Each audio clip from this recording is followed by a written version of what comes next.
Yun ay napakahalaga. God knows you and me, all of us, in fact, each one of us. And God knows you intimately.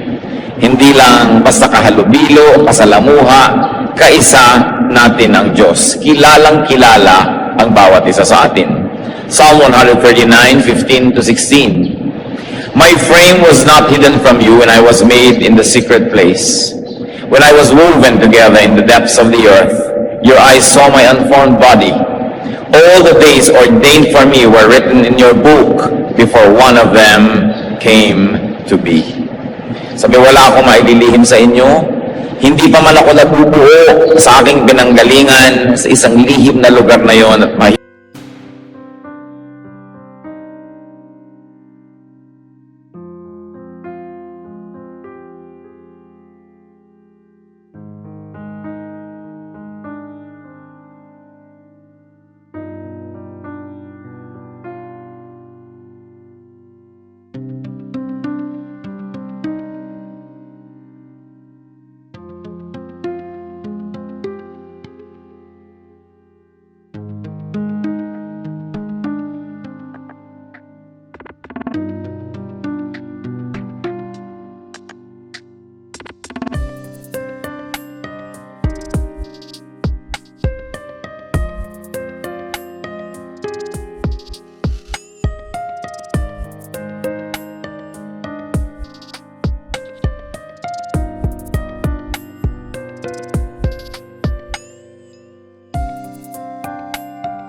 hiwagang magkakabuo sa akin, kilala nyo na ako.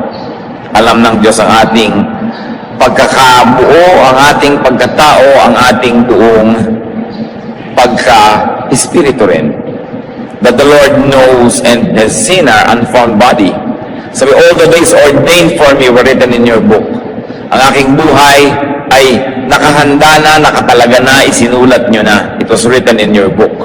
This ordination, some people call destiny, could refer to nature, inclination, the talents, and the strengths of every individual person. At pag sinabi na, all the days ordained for me were written in your book, many people would like also to read genes or genetic disposition as part of that book, na isinulat na itinakda na ang magiging likas ng tao, ang magiging nature niya. That destiny is the general and lifestyle and direction of a person. Tinatawag ko minsan sa Tagalog na palad o kapalaran.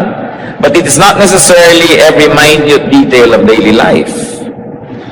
And by the way, a very modern science called epigenetics show that in spite of our genetic disposition, ay maraming mga bagay na nag-i-influence sa ating pagkatao. The environment and the will of a person can change genetic activity without changing the genetic code. Very interesting study po ito. Isang breakthrough na scientific explanation and even proof of the possibility of rebirth. Because for a while, people were saying, imposibleng baguhin ang tao dahil sa kanyang genetic code, dahil sa kanyang DNA, dahil sa kanyang genetic predisposition. Pero napatunayan ngayon na dahil sa kapaligiran at dahil din sa will o kaya ay sariling kalooban ng tao na kanyang pinananaig, maaari niyang baguhin ang genetic activity niya without changing the genetic code. And these activities could be imprinted on the very genes of a living person and his immediate descendants. In fact, a very interesting report of Time Magazine noong January 18, ang title pa, Why Your DNA Isn't Your Destiny, says that the new science of epigenetics reveals how the choices you make can change your genes and also that of your children. So, pwedeng mabago, maguhin ng isang tao in one generation. At yan ay pwedeng mangyari sa pamamagitan ng pagpili kung ano ating ginagawa, patuloy na pagkikreate ng thoughts that turns into action, and action that turn into habits, habits that become lifestyle, can change genetic activity. But back to God's intimate knowledge of us. So kung tayo nililikha pa lang, binubuo pa lang tayo, genetic level pa lang, kilala na tayo ng Diyos, Talagang alam niya kung ano ang bagay at dapat mangyari sa ating buhay. Pero hindi naman marahil ibig sabihin, pati pagpili mo kung mainit o malamig ang kakainin mo ngayon, kung ano isusuot mo bukas, tinakda ng Diyos. Pero binigyan ka niya ng isang naturalesa, isang natural na pagkatao na nakahilig sa mga bagay, na kung susundin mo yung hilig na yon at pagbibigyan ka ng kapaligiran at mangyayari yon, magaganap sa'yo yung talagang nakatakda at dapat maganap sa'yo. In a general way, because the details are up to you, because God has given us free will. Pero kilala tayo ng Diyos. Luke 12:7, indeed, the very hairs of your head are all numbered. Plural pa nga ang ginamit sa hairs instead of the more grammatically accepted na hair, kahit marami. Because grammar recognizes that you cannot count hair. But God counts hair, kaya ka hairs sa Bible. In fact, hair grows and hair falls every minute. So ano sinasabi that God knows the number of your hairs? God has a very updated knowledge of you. Hindi yung alam niya last week, last month, last year. This very minute, kung may bagong tumubong buhok at may bagong nalaglag na buhok, alam niya yung latest count. Doon tayo kakilala ng Diyos. Psalm 44:21, God knows the secrets of the heart. Kung minsan yung tao mismo nalilito, hindi niya malaman kung ano yung gusto ng puso niya talaga. Pero yung Diyos alam. God is your closest confidant. Kaya akala lang natin, wala tayong kundi isang close friend, wala tayong mapagsabihan, walang nakakaunawa, walang nakakakilala sa atin. Pag naiisip niyo yung ganung bagay, ibig sabihin nakakalimutan niyo ang Diyos. Kasi kilalang kilala at naiintindihan tayo ng Diyos. God knows your thoughts. Jeremiah 12:3, you know me, O Lord, you see and test my thoughts about you. Nakikita ba ang thoughts? Hindi. Pero nakikita ng Diyos. Basa niya ang ating iniisip at lalo niyang sinusuri, sinusubok kung paano tayo nag-iisip tungkol sa Kanya. Psalm 94:11, the Lord knows the thoughts of man. And Psalm 139 verse 2, you perceive my thoughts from afar. Luke 16:15, God knows your hearts. Anong kahulugan ng ganitong mga katotohanan sa atin, mga kapatid? Kung kilalang-kilala tayo ng Diyos, alam niya ang ating iniisip, therefore you can easily invite God into your thoughts. Pag nag-iisip tayo ng mga tukso, imbitahin agad nating sumali ang Diyos sa usapan para mawala yung tukso at matalo. Pagka yun tayo nakakapag-isip ng mga nakakasira ng loob, nakakatakot, nakakapanlumo, nakakanerbiyos, agad-agad isali ang Diyos sa pag-iisip at sa usapan para yan ay mapagtagumpayan. Napakahalaga ng application ng katotohanan that God knows our thoughts. And because we can change our thoughts by will, and because God likes to assist us in changing our thoughts unto what is good or better or best, then our thoughts need not oppress us. Kadalasan na nagpapahirap sa tao yung iniisip niya. Yung kinakatakot niya, yung nervyos niya, yung hirap ng loob, yung hindi niya maunawaan. Kung minsan nga, may hindi ka lang maalalang pangalan o lugar, hirap na hirap ang loob mo, hanggang kailangan maalala mo yan. Kung pwede nga mag-text ka kahit sa ka-eskwela mo na nasa malayong bansa na ngayon, maalala mo lang yung pangalan ng isang kaibigan mong hindi mo maisip-isip. Ginagawa ng iba yan, hindi sila matahimik. Pero naaalala yun ng Diyos. At ang Diyos ay kapiling natin sa pag-iisip. Kaya hindi natin siya dapat iniiwan. Magpapasya ka, magtanong ka sa Diyos. Meron kang gustong maunawa, makikonsulta ka sa Diyos. Bago tayo makikonsulta kung kani-kanino. Madalas, lumalapit lang tayo sa Diyos pag mali na pala yung nagawa natin at may mga bunga na yung kamalian. Sa simula pa lang, thought pa lang, kasala na yung Diyos. Therefore, kasama siya sa execution for it to become an action. Thoughts pa lang, action pa lang, kasama na. Paano magiging mali ang pupuntahan ng ating buhay? God knows your words. Mga salita nating lahat, may katuturan man o wala, maganda man o hindi maganda, alam ng Diyos. Psalm 139 verse 4, before a word is on my tongue, you know it completely, O Lord. Bago pa man mamutawi ang salita sa aking labi, alam nyo na. Bakit alam? Kasi nga, alam ni Lord yung ating genetic predisposition. Alam niya yung ating nature. Alam niya yung ating likas. So, alam niya, hindi niya tayo pinagsasalita na parang robot, pero alam niya kung anong sasabihin natin. Parang kung kilala mo isang tao, parang alam na alam mo magiging reaksyon, pero kung isa nagkakamali tayo, pero ang Diyos, ganun, ka-intimate ang pagkakakilala niya sa atin. So the Lord knows our vocabulary, and the Lord knows the kind of words that we might say. Matthew 12:36, "But I tell you that men will have to give account on the day of judgment for every careless word they have spoken." Alam din natin, dahil alam ng Diyos ang bawat salita natin, we will be rewarded for every good word we say. Ang katotohanan niyan, hindi na tayo kailangan maghintay pa ng judgment day para tayo maparusahan o magantimpalaan para sa ating mga salita. Sa buhay na ito pa lang, tayo'y nakikinabang na kung tayo'y marunong at magandang magkorte ng salita at tayo'y nagbabayad at nagdurusa na kung wala tayong kwenta magsalita. Kasi yung mga tao natutuwa o nagagalit sa atin dahil sa bitaw natin ang mga salita. At ang tuwa o galit ng kapwa ay gantimpala o parusa sa atin. Sapagkat pag sila natutuwa, marami silang willing na gawin na mabuti para sa atin. At kung hindi naman sila natutuwa, kahit kaya na nilang gumawa ng mabuti, ayaw nilang gawin. O gumawa man, konti lang. Kung minsan gagawa ka pa nga ng masama dahil nagalit sa'yo, dahil sa iyong salita. And we must never forget that every word we say is recorded in eternity. May katumbas na gantimpala at parusa ang bawat salitang namumutawi sa ating labi. Bakit? We have to be responsible for our speech. Because speech is great power, and is a great power that comes from God.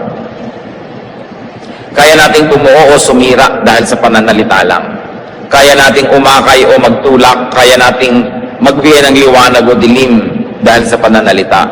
At ito ang isang kailangang lubos na makontrol ng tao, ang kanyang pagsasalita. Alam ng Diyos lahat. Ngayon, kahit hindi natin i-verbalize, nasa isip pa lang, alam niya na rin kasi alam niya yung thoughts. Para tayo maglilihim nun. Ang masarap na comfort dyan, bawat naman mabuting iniisip mo, alam din niya. Kaya kung minsan, kahit hindi ka nare-recognize ng iba, nire-recognize ka ng Diyos. Sabi niya, what is seen in secret will be rewarded by the Father in heaven. Very importantly, God knows your feelings. Kung minsan nagdaramdam tayo, at nadaragdagan yung pagdaramdam, kasi hindi man lang napansin nung pinagdaramdaman natin na nagdaramdam na pala tayo. Nag-iinarte ka na pala, wala pa nakakahalata. Lalo tuloy kang lumulungkot at nagagalit. No? Yung pala, 3 araw ka lang hindi kumakain sa pagdadabog, wala pa rin nakakapansin. No? Sumasama tuloy ang iyong lagay. But God knows your feelings. Psalm 139 verse 3, "You discern my going out and my lying down. You are familiar with all my ways." Kabisado niyo po ako, O Diyos. And what does it mean to us? That God can be our best friend. Nasikap na ba natin na kaibiganin ang Diyos? Oo nga, ang Diyos ay mataas, ang Diyos ay majestic, glorious, pero gusto rin niya makipagkaibigan sa atin. Kung minsan, we feel deprived of friendship. We feel poor because we don't have enough good friends. But maybe because we forget that God can be our first, foremost, and best friend. Hindi ibig sabihin ako ka na makipagkaibigan sa tao o sa pet mo kung gusto mo pa rin. Pero ang mahalaga, dinadevelop natin ang pakikipagkaibigan talaga sa Diyos. Because through Jesus Christ, God had become our friend. Na nahihingahan mo ng sama ng loob, na pagsusumbungan, nilalapitan, nahihinga ng mga bagay-bagay, at na-enjoy natin yung kanyang company. Pag lagi tayong umiiwas sa pag-iisa, hindi natin nadidiscover yung ligaya na makapagsolo kasama ang Diyos lamang. Pagamat we were created socially, that we should interact with other people, but the beauty of aloneness is that solo-solo kayo ng Diyos, kayo lang. Walang abala, at nakakapagniig talaga kayo. It is something that we should enjoy, especially kung talagang wala kang choice at wala kang makasama. alalahanin mo uli ang Diyos. Alam niyo, maraming pag-iisa. Kung lumalabo ang iyong mata, lalo pa nga at dumidilim talaga at nabubulag ka pa kuminsan, kahit marami kang kasama, pwede kang matuksong nag-iisa ka eh. Dahil hindi nila lubusan o unawaan yung kalagayan mo. Pero alalahanin mo ang Diyos kasama mo, nasa puso mo, nasa isip mo. At yung hindi mo nakikita, nakikita ng Diyos para sa iyo. Kaya maaari nating makita yung daigdig, makita ang mundo through God. Yung mga nalulumpo, mga hindi makalakad, kung ano man ang kapansanan or old age, hindi ka na makapunta sa dapat mong puntahan. Kung minsan second floor lang ng bahay mo, hindi mo na maakyat. Pwede mo ngang marating kalangit-langitan through God eh. Kaya kung ang ating masyadong inaayos at dinadevelop, pakikipagniig sa Diyos, malalampasan natin ang mga limitasyon ng katawan. Limitasyon ng ating paa, ng kamay, ng mata, ng tainga, maging limitasyon ng ating isip o damdamin o puso dahil ang Diyos walang hanggan.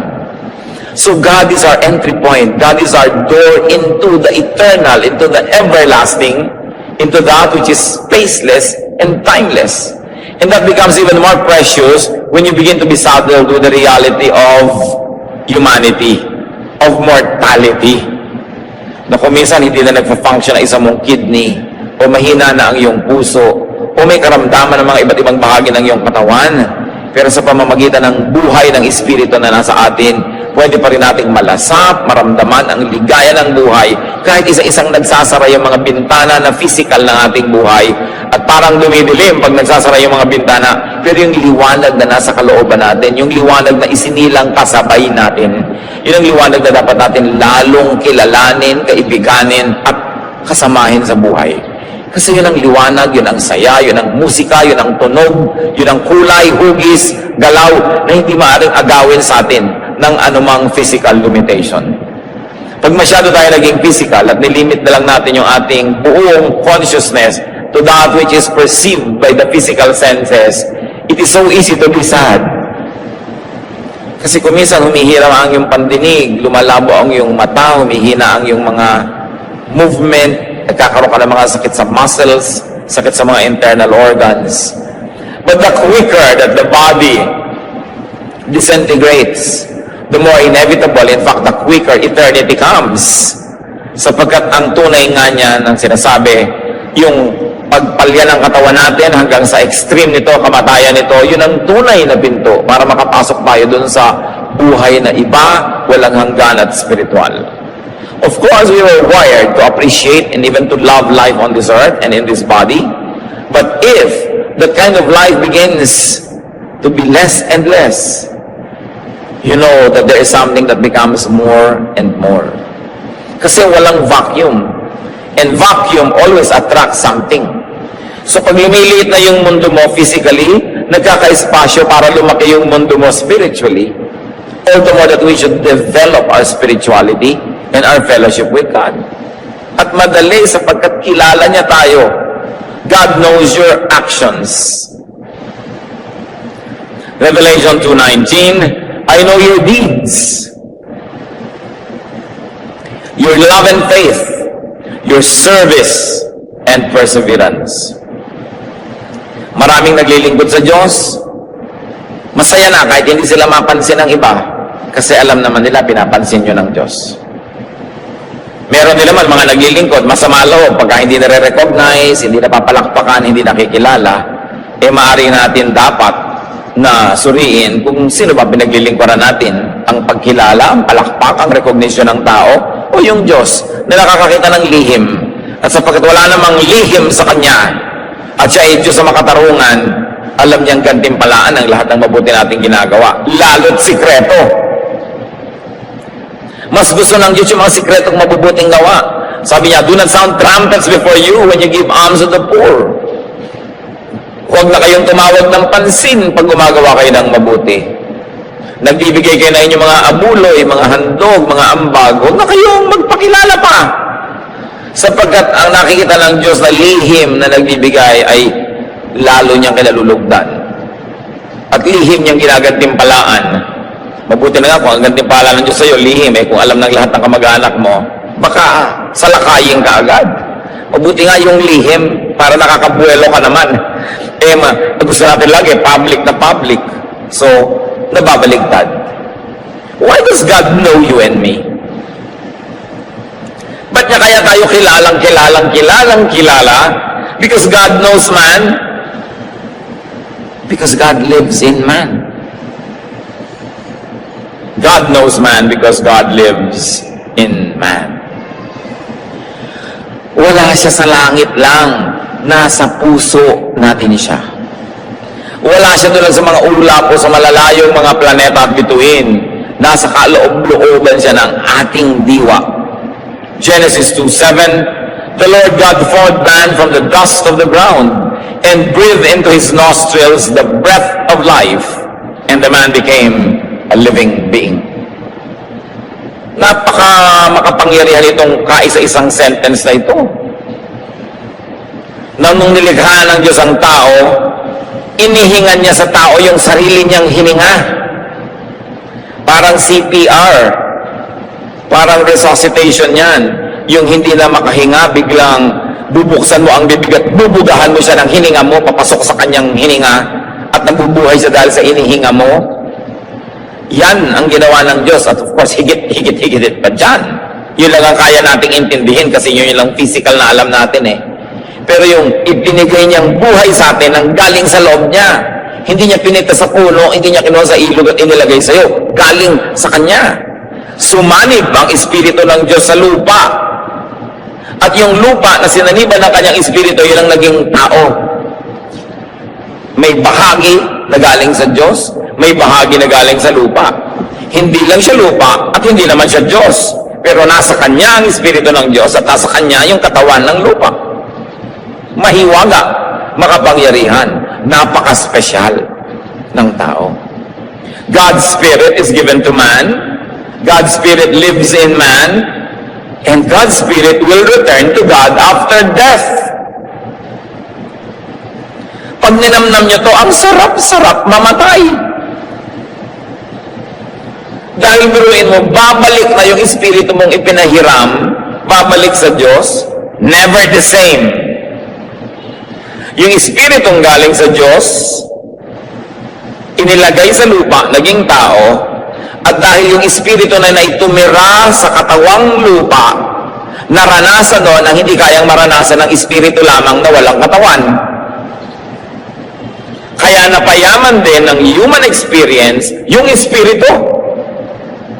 The Spirit of God is all the potentials because this is the Spirit of God, but it's only a potential. It is not physically real until it takes on a physical body. Therefore, God, in glorifying Himself, in continuously enriching Himself, sent parts of Him to each of one of us. Ipinagkatiwala niya ang kanyang Espiritu sa lupa, naging ikaw, naging ako, naging tayong lahat, kaya tayong lahat nga galing sa Diyos, kaya lahat ng tao magkakapatid. Pero binigyan yung katawan mo ng ito 20/20 vision, ito iba vision, yun kayang tumalo ng mataas, yun kaya namang lumangoy ng mahaba, ito kayang mag-isip, ito ang galing sa math, yun pwedeng magsayaw, yun pwedeng mag-music. So lahat na yun ang galing ng bawat tao na yan, pag sinundan niya at binigay niya sa Diyos at ginamit niya sa mabuti, pag hiwalay ng Espiritu niya sa katawan, babalik ang Espiritu sa Diyos na lalong mayaman kaysa dati. Kasi naranasan niya ang hindi kayang maranasan ng Espiritu lang. Dahil siya nagkaroon ng katawan. At lahat tayo ngayon, pagbalik natin sa Diyos, magiging bahagi muli ng iisang Diyos. That's why we will all be changed and we will be like Him. Yun ang sinasabi sa Bible. Huhubarin natin ang ating lupang katawan, ang kanyang mga kapintasan at mga kakulangan, at babalik tayo sa glorious state of being spirit, one with God and one with each other. Kaya sa church na nga ang pinaka-embassy ng langit. Dito pa lang nagpa-practice na tayo. Kaya brotherhood, sisterhood, kapatiran. Kasi yun ang tunay nating status. Ecclesiastes 12:7, and the dust returns to the ground it came from, and the spirit returns to God who gave it. How can it be clearer na bumabalik sa Diyos ang Espiritu? God lives in man. God lives in the human body. Masdan ninyo ang inyong katabi. Sige na. Tingnan ninyo sabi, nakatira dyan ang Diyos. Siyempre may iba ding nakitira, no? May squatter dyan. Kaya kailangan medyo ilagay sa lugar yung informal settler na yan, no? Pero ang nakatira sa tao, Diyos. Pag minumura mo yung kapwa mo tao, minumura mo yung Diyos na nakatira sa Kanya. Pagka nilalait mo, iniinsulto mo, iniisnab mo, minamaliit mo yung Espiritu ng Diyos na nasa taong yan.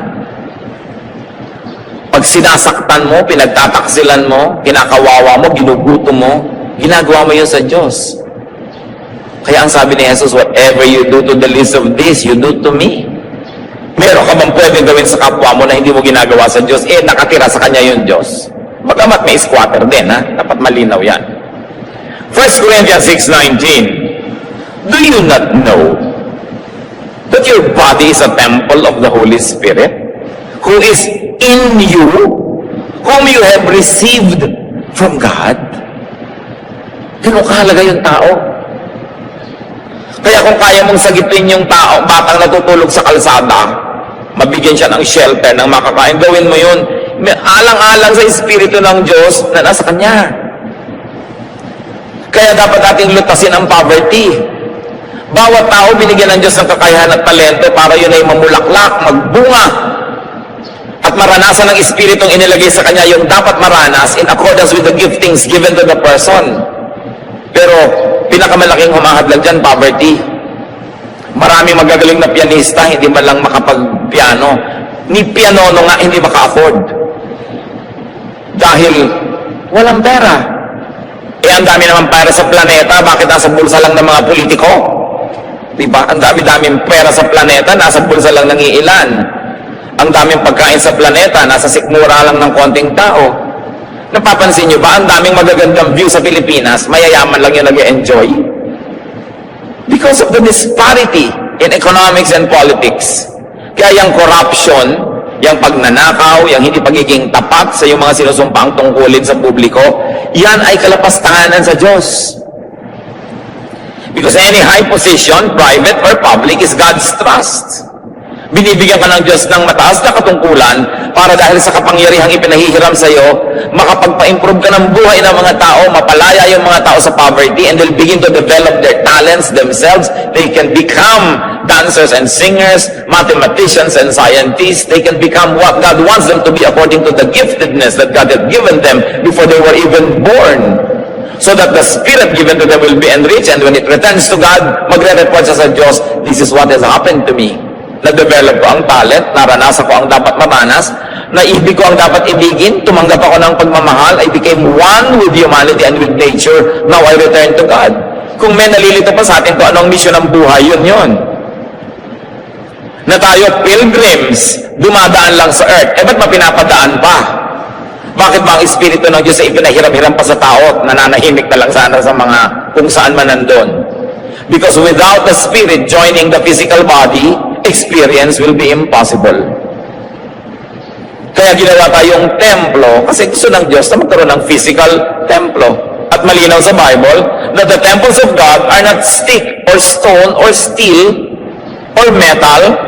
Sabi, God does not live in shrines made by man. He does not live in temples made with human hands. But His temple is the body of the believer. And the temple you are. Yan ang sinasabi sa Bible. Kaya pag hindi mo inaalagaan yung katawan mo, hindi ka nagpapahinga, or hindi ka nagtatrabaho, yan yung dalawang extreme Pareho yan ang paglapastangan sa Diyos. Because God ordained work and rest. Kasi alam niya ang katawan ng tao, kailangan yon. Why the excursion of the Spirit into flesh? Because God experiences material life through man. Ganun kahalaga yung tao. Nakikita, nararanasan ng Espiritu ng Diyos, yung hindi mararanasan kung walang katawan. Ideya lang, pero hindi physically real. Through man, the Spirit of God experiences the many facets and beauty of creation. Experience needs a physical dimension. Experience needs polarity and extremes for it to happen. Hindi mo man mararanasan ng lamig kung hindi mo alam ang init. Hindi mo mararanasan ng taas kung hindi mo alam yung baba. Hindi mo rin mararanasan ang saya kung hindi mo alam ang lungkot. Tulad ng, hindi natin nararanasan ang kalusugan hanggang hindi ka nakakaranas magkasakit. Kaya ang tunay na buhay na ipinahiram ng Diyos sa atin, may extremes. At magtataka ka, bakit may extremes? Kadalasan inconvenient. But experience is possible only when there is polarity. Nagkakaroon ka lang ng concept ng poverty pag meron kang concept of wealth. Nagkakaroon ka ng concept of peace pag nakakaranas ka ng concept of unpeace or trouble. Kaya everything that happens is a blessing to those who love God and are called according to His purpose. Even if it's an extremely difficult situation, it is only enriching your spirit. Kaya dapat positive ang pagtingin mo dyan. Go through it. Tell yourself, this too will pass, and I will pass this with flying colors. I will experience what must be experienced, learn what must be learned, do what must be done, and then report to God. Kaya tayo pinapayagan at kuminsan ay sinasadya pa nga na ilagay ng Diyos sa ganyang mga sitwasyon. Genesis 2:7, man became a living soul. Nung nagsama yung physical at saka spiritual, nun siya naging living soul. Soul lang dati. Ngayon, with the body, it is a living soul. Philippians 2:6-8, very interestingly, ano sinasabi tungkol kay Jesus? He made Himself nothing, taking the very nature of a servant, being made in human likeness, and being found in appearance as a man, He humbled Himself and became obedient to death, even death on a cross. Nakita natin yung polarities dito, mga kapatid. From everything, Jesus became nothing. Kita nyo, extremes? He took the nature of a servant from Lord to servant. And He was made in human likeness, from spirit to human likeness. So He was found in appearance as man. From glory to humility, He humbled Himself. And then from life, He experienced death. Through His Son, the Lord Jesus, God in heaven experienced death. And then to live again. Everything was polarized. In the person of Jesus, all the breadth and width and length of human and spiritual experience happened. Yun na isang himala ng kanyang buhay. That God would even experience life and death through the man Jesus. Dati, possibility lang yon. But with the body of the Spirit of God becoming His Son, the Lord Jesus, and dying, in effect, God experienced death without dying Himself. Kasi malaki naman problema kung yung buong Diyos yung mamatay para lang niya maranas, di biglang walang Diyos. Kaya mga iba, pagka Biyernes Santo, huy, patay ang Diyos, gumawa na tayo ng kasalanan.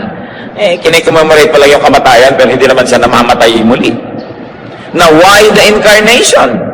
Bakit pa? Bakit pa tayo lilikhain? Bakit pa ipapadala yung Espiritu ng Diyos para maging tao? Because God, in His infinite wisdom and choice, chooses and works through man. Hindi niya pinapaliwanag, pero kung may ginagawa ang Diyos, gusto niya, pinapagawa niya sa tao. 1 Samuel 2:35, I will raise up for myself a faithful priest who will do according to what is in my heart and mind. Pwede naman kausapin ng Diyos lahat ng tao directly, di ba? Pero bakit may priest? Yung priest nakatayo sa pagitan ng Diyos at tao. Sasabihin ng Diyos sa priest, sabihin mo sa mga tao ganito. Sinabi naman ng priest. Yung mga tao naman may request sa Diyos, papadaling kay priest, sabi naman ni priest. O sabi po ng mga tao ganito, o sumasagot naman ng Diyos. Nakikita nyo, ang daming ganyang pattern sa Old at maging sa New Testament. Sabi niya, ako ang magtatayo, paghihirang sa isang tagapamagitan. Yan siguro ang magandang Tagalog sa priest. Tagapamagitan. No? Ang ganon. Nasusunod sa gusto ko. Yung ipinapasabi ko ang sasabihin. Hindi dadagdagan, hindi babawasan, hindi magpapacute, hindi magpapapopular. Pag ipinapasabi ko, yun ang sasabihin. At sa katunayan, yan ang mga powerful preachers. Yung pag ipinapasabi, sinasabi nga, tamaan ang tatamaan, matuwa ang matutuwa, pero yung gusto ng Diyos sabihin, sinasabi. Kaya ang mga tunay na mga anak ng Diyos, nasaktan na nga, nagkadurog-durog at nagkabugbog-bugbog. Simpa, wow, I'm blessed. No? Yun ang talagang attitude na maganda, yung alam mong tinamaan ka, nasaktan ka, pero alam mong dapat ka naman talagang tamaan eh. Kaya natutuwa ka because you are edified, even though it can be painful. Deuteronomy 18:18, I will raise up for them a prophet. I will put my words in his mouth. Kaya naman ng Diyos magsalita mula sa isang napaka-loud speaker, no? Napakalaking loudspeaker, madinig ng lahat ng tao, pero pumipili talaga siya ng mga tagapagsalita. Style niya yun eh. So susunod na lang tayo. Ephesians 2:10, for we are God's workmanship, created in Christ Jesus to do good works, which God prepared in advance for us to do. What does it mean? Hindi ka pa pinapanganak, may assignment ka na. Kaya ano ang misyon ng buhay? Hanapin mo kung ano ang iyong misyon. Ang iyong assignment. Nasabi ng Diyos, gawin mo ito, pagkatapos ng buhay mo dito, uuwi ka sa Diyos, magre-report ka, anong ginawa mo? Napaka-importanteng maintindihan yun. Once more, yan ang problema sa poverty. Dahil ang mga tao, isang kahig, isang tuka. Hindi na nagkakaroon ng oras mag-isip kung anong kahulugan ng buhay. Puro na lang kasi pag-aagaw buhay ang nangyayari. What is my talent that should be developed so I can experience for the Spirit of God what can be experienced only through my body?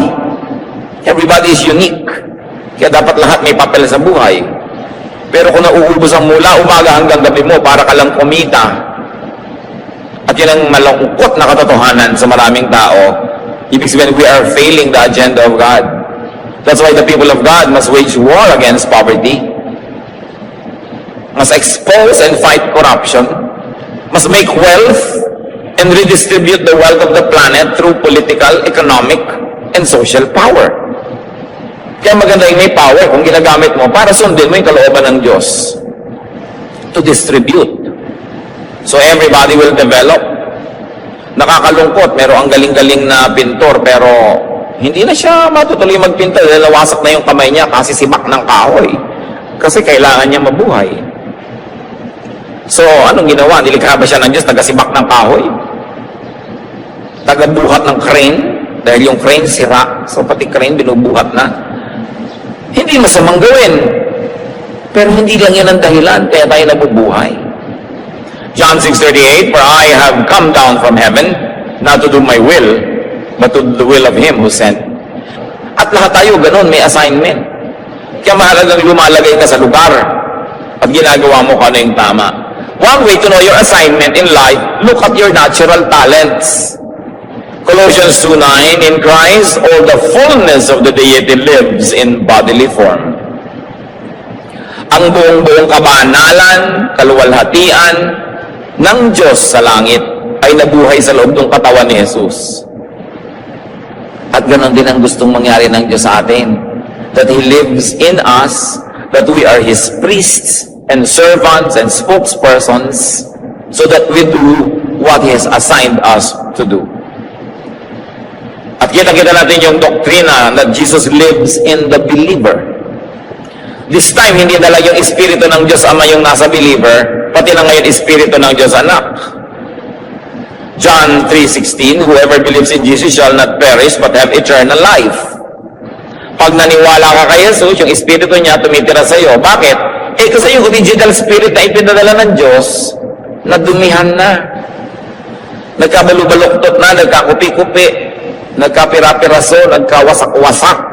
Kasi sabi, the spirit that sins dies. Sabi ng Panginoon kay Eva at Adan, on the day that you eat of this forbidden fruit, you will die. So may namatay. Yung spirito na unang ibinigay sa kanila, namatay. Spirito naman ni Jesus ang sumanib sa iyo at sumama sa iyo at nakaisa sa iyo para mabuhay ka muli. Na-revive, kaya bago ka na. Sabi sa 2 Corinthians 5:17, if anyone is in Christ, is a new creation. Rest. Do not always fight or seek recognition or payment. God knows. 1 Peter 3:12, for the eyes of the Lord are on the righteous, and His ears are attentive to their prayer. And because God knows, inversely, beware if you do evil. Kaiingat ka kung patuloy kang gumagawa na mali. Kasi alam din ng Diyos. Proverbs 14:14, the faithless will be fully repaid for their ways. Ecclesiastes 3:17, God will bring to judgment both the righteous and the wicked. For there will be a time for every activity, a time for every deed. Susuriin bawat ginawa natin. So tayo mananagot sa mga bagay na ginawa habang nasa katawan na ito ang ating espiritu. Imagine nyo, while in the body. So may mga panahon that we will not be in this body when the spirit is released unto eternity. At ano yung good or bad? Hindi lang yung tinatawag nating masama o mabuti. Tinupad mo ba yung mission mo? Dinevelop mo ba ang iyong sarili? Ginawa mo ba ang iyong papel na naka-assign sa'yo according to your giftedness and capacity? Titingnan mo lang naman kapatid yung sarili mo ngayon kung anong meron ka, malalaman mo kung anong tawag sa'yo ng Diyos. Maganda kang kumanta. Natural, tinatawag kang kumanta. Alam nga naman kumanta para sa sanlibutan. Sa Panginoon. Although kung may hanap buhay kang kumakanta ka sa ibang lugar, hindi naman yun masama. Naghahanap buhay ka. Pero dapat may kaparte ang Diyos sa talent mo. At ano ba ang katawan ng Diyos ngayon? Di ang katawan ni Kristo, ang church. Alam na alam, may oras ka, ang dami mong oras. So anong papel mo sa church? Di lagi kang nandun. Konti lang ang oras mo, pero ang dami-dami mong pera. So alam na alam ang papel mo, donor. Dahil wala kang oras pero may ibibigay ka naman. Ikaw naman ay engineer, ikaw naman ay architect, may construction, ang mga kapilya. Alam mo, papel mo, hindi mahirap yan isipin sa buhay. Instrumentalist ka, teacher ka, binigyan ka ng Diyos ng gift so that you can participate in the body of Christ and in the world as well. May pananagutan ka sa buong kapaligiran. So yun yung good or bad.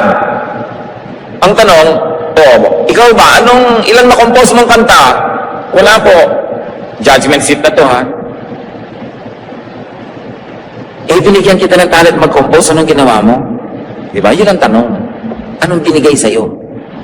Parang yung mga taong binigyan ni Jesus ng talent, 10 talents, 5 talents, 1 talent, na naman pera naman yung talent na yun. Pagbalik niya, sabi niya, anong ginawa mo? Anong ginawa mo? Anong ginawa mo? Hindi sa talent ng iba, sa talent mo. Kaya hindi ka dapat naiingit sa iba Ang galing naman nun, kung ganun lang ako, may gagawin akong ganun. Hindi nga ikaw yun Ikaw ay ikaw. So tingnan mo kung sino ka, yun ang papel mo sa buhay. At kung ano yung binigay sa iyong likas, i-develop pa. Yun ang isa sa mga pananagutan mo sa Diyos, kung anong pinagagawa mo sa iyong talento. Nagamit ba yan sa kaluwalhatian ng Diyos, sa ikabubuti ng tao, ng mundo? Maiksi lang naman ang assignment natin dito, 50, 60, 70, 80, 90, 100 years. Sandali-sandali. Dapat hindi tayo mag-aksaya ng panahon. Napaka-halaga. So God knows you intimately. God lives in you. Not for 1 minute that you should forget that you were created for a purpose. And the purpose is for the God to live in you, for the Spirit of God to experience the physical world through you, and to do good in the physical world through you. So, live according to design. Let God's Spirit experience the material world through you, and return to God with mission accomplished. Therefore, because you belong to God, you belong with all other living creatures. Napaka-importante. Tingnan niyo yung mga halaman, mga kapatid. Humihinga ka. Hiningahan ka ng Diyos minsan. Diba? Pero, paghinga mo ba, nag-inhale ka, tama na? Sino ngayon ang iniwan ng Diyos at tagahinga uli sa iyo? Alam nga namang siya na lang lagi. Marami pa siyang ibang gagawin sa buhay. Mga halaman. Kung nag-exhale ka ng carbon dioxide, kukunin ng halaman yon, pagbalik sa iyo, oxygen na. So, sino ngayon ang kahingahan natin? Halaman. Kaya dapat, mahalin mo rin ang mga halaman. Mayroong mga tao ang titinunong puno sa kanilang mga bakuran, pinuputol dahil ang dami daw kalat na dahon. Dapat siguro maubos lahat ng halaman sa buhay niya nang maubusan siya ng hinihinga niya na oxygen Kung paano siya hahanap ng oxygen na yun. Hindi mo minamahal ang mga halaman. Nakikita niyo ginagawa ng mga sakim na mga negosyante. Sobrang careless deforestation. Kinakalbo yung mga gubat. Sino nagdurusa? Kapwa-tao, lalo yung mahihirap. Kasi yung logger naman, yung may-ari ng logging company, May bahay yun sa city na malaki, may bahay sa abroad yun. Kahit bumaka-baka doon sa kinalbo niyang bundok, hindi siya apektado. Nakita niyo yung pananagutan ng mga makapangyarihan at ang pagwaldas nila sa kapangyarihang ipinahihiram ng Diyos. Kaya kung mahal mo ang Diyos, mahal mo din dapat mga halaman. Tanim ka ng tanim, kahit sa paso, sa drum, sa tansan, pwede rin. Tanim ka ng tanim. Dahil mahalaga yung halaman, bahagi ng buhay natin yan. Kaya nagkakanda, wasak-wasak ang buhay natin because we destroy plants. Eh, yun ang kahingahan mo eh. Yun ang iniwan ng Diyos sa piso ng Diyos.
Nakikinig sa tape at sa radyo, blessed na kayo. Kailan naman kayo magiging blessing sa church?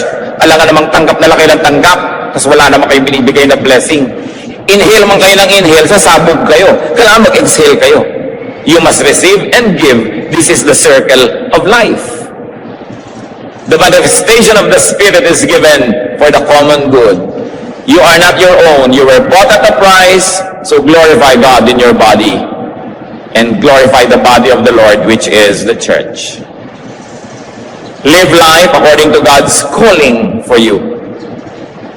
Romans 12:6, we have different gifts according to the grace given us. Ibig sabihin din mga kapatid, tigilan ang mainggit sa iba. Kung ikaw 4'7" ang height, huwag ka mainggit sa 6'2". May iba kang papel sa buhay, iba yung papel niya. Siguro siya taga-abot ng aratilis pag magkasama kayo. No? Pero may iba kang papel sa buhay. So find your mission. Never think that you're alone. Never feel that you're alone. Walang nabubuhay para lang sa sarili. Pero meron akong babala.